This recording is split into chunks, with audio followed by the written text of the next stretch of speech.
ihe ruru mkpụrụ ụbọchị atọ ka ndị na-eje ụka na Ebenebe dị na kansụl ime obodo Ọka North nke Anambra steeti gbakọtara na St. Thomas Anglican Church Ebenebe iji wee chọọ iru nke Chineke wee megide mmụba nke ndị na-echi azụ n'ikpere arụsị n'obodo ahụ.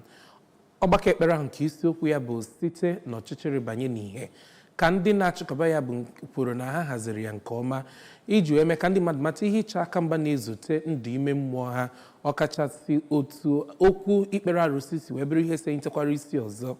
Ndị mmadụ kwugasịrị okwu otu e ga-esi wee kwalite ndụ ime mmụọ nke ndị na-aga ụka n'obodo ahụ. Kiri ka akụkọ ahụ ha n'uju.